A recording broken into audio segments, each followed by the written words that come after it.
Hey everyone, this is Derek, and in this video we're going to use the second derivative test for two variables to find relative mins and maxes and saddle points. So the process for doing this is first we'll find the critical points like we did in the last video, and then we'll find all four second partial derivatives, and then we'll plug them into this formula. And once we do that, we're going to get a value d. If d is greater than 0, we're going to have either a max or a min. We'll go back to the partial of, or the second derivative with respect to x, the partial second with respect to x. If it's greater than 0, then we have a min. If that value is less than 0, we have a max. So we calculate this whole thing, that gives us d. If d is greater than 0, then we go back to that value, and then one of those two things happens. If we calculate d and it's less than 0, that means we have a saddle point. So greater than 0 gives us one of these two, less than 0 gives us that one. And then if it equals 0, it could be any of them or none of the above. Actually, sorry, it can't be a saddle. It's a min, max, or neither. So that basically doesn't give us enough information.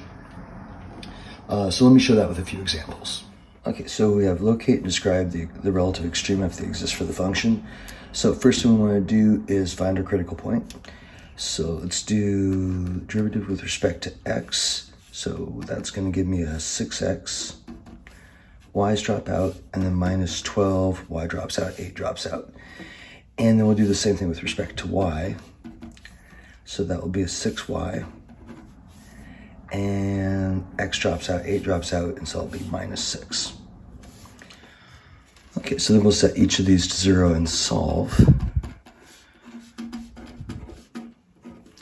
So bringing that over, we'll have 12 equals 6x, dividing x equals 2, and this will be 6 equals 6y, and y equals 1. So now we got our critical point, and it's going to be at 2, 1. So the next thing we want to do is find our partials. So with respect to x again, we could just take this and then 1 times 6, and that equals 6. With respect to y again, same thing, 1 times 6, and that equals 6. And then you can see if I tried to do this with respect to y, it would come up to 0, as does if I go the other way. And like I said, those tend to match. So plugging this in, we would just have 6 times 6 minus 0 squared for a d. And so that is 36. And so that is greater than 0, right? So d is greater than 0.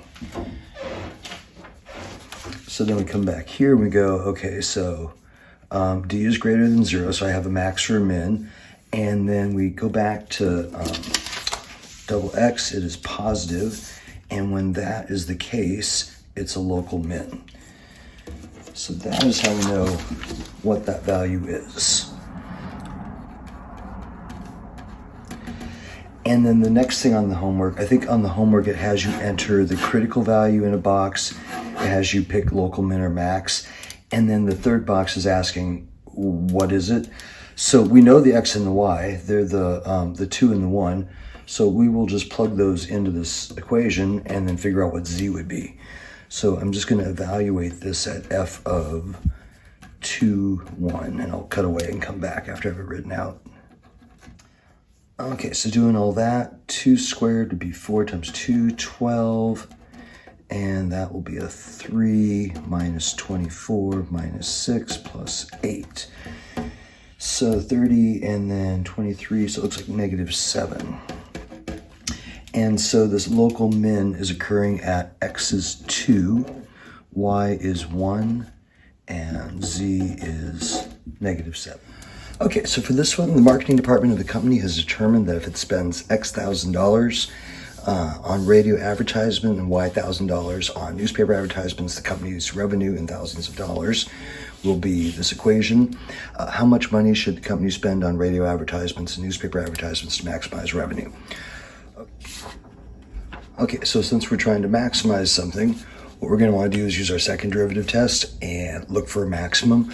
So remember, the first thing we do is we find our critical points, and then we compute all of our derivatives, our second derivatives, find d, and then use that to determine where the maximum is going to be. So first off, I find a critical point. So for that, I need the first derivatives. So I'm going to do r of x, and that will be, bring this down, so negative 0.12x. That term drops out because it's a y. That will be a plus 6 right there. X to the first, that term drops out because there's no x. And then that will leave us a 3y. And then we'll do the same thing. We'll take the derivative with respect to y. So here, that's going to be negative 150 y. And then the x terms drop out, so this will be a plus 3. And then that's going to be a 3x. So then remember, to find our critical points, what we have to do is set each of these to 0. So I'll write that over here and come back. So this time we have a system of equations. We have both x's and y's in each equation. So what I want to do is get this kind of in standard form. So I'm going to bring the constants over to this side and then solve the system. So I will rewrite this again now in order with these on that side. Okay, I realized as I was writing that out, I wrote 3x instead of 3y right there when I copied it over. So now I have it, something x plus something y equals a number. So we're standard form for solving an equation or a system of equations.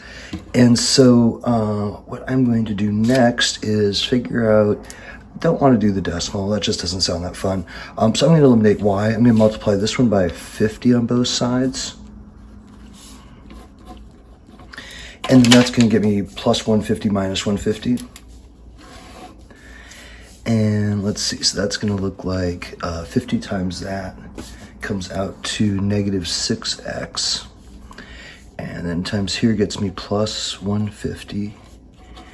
And then 50 times there is negative 300.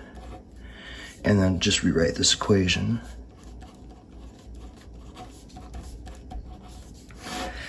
And now I can use elimination to solve. So we get a negative 3x on this side. Those drop out. And this is negative 303. And then dividing, looks like x is going to be 101. And so now to solve for the second half of that, the y, I'm just going to take this, plug it back into an equation, and then solve for the y value. And that one right there looks pretty easy, so I think I'll pick that. So I'm going to go 3 times 101 minus 150y equals negative 3. So this will be 303, 150y, and then adding that over, or subtracting that over actually, that will be negative 306. I really wanted that to be 300. And then dividing, oops, we get this kind of ugly number for y, and that is 2.04. But remember, these are in thousands, so we're really, when we're going to put the answers in, we're going to have to move the decimal place, because it's going to ask, I think, in the question for actual dollars, not in thousands of dollars. But I'll get to that after I do the remaining piece. Okay, so all of that was just finding the critical point. So now we're going to find our second derivatives and use that to verify that this is actually a local maximum and not a local minimum, because that would be a bummer. And then that will determine our answer. So let's find our partials. So coming back here, there's our r of x. So that is going to go, that's like a little 1, so we take our derivative, and that's going to be negative 0.12. And then for y, take our derivative, these drop out, that's under 1, so that's going to be negative 150. And then x with respect to y, so this would drop out, this would drop out, and this would be a 3. And we should get the same thing, y, and then x. And yes, we do. So this drops out, and then that leaves our 3 right there. So the number we're doing back here is this. So this would look like our d is negative 0.12 negative 150, and then minus 3 times 3. And we do out that math. What did I get when I did it? 18 minus 9, or D equals 9. So, okay, so D is greater than 0, so that means we do have a local min or max. And then remember, then we go back to the double X one. The sign on that's negative, so that's less than 0. So it is indeed a maximum, not a minimum. So that means that point that we found back here is correct. And it is going to be a maximum. So remember